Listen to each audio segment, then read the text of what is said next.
ama sapenin Lanvalui Pastorate Area Youth Department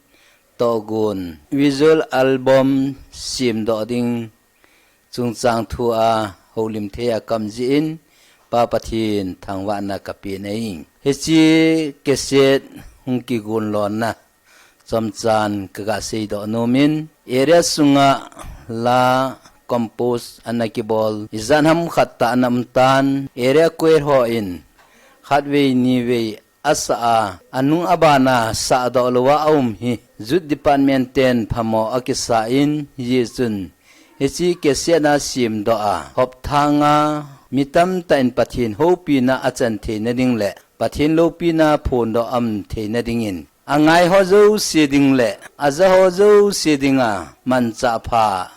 hung hi ding in keima pasalun khune in kalhanin aing pathinin angai ho zo se ta salagawa phathe ebo jing taw han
Say no good.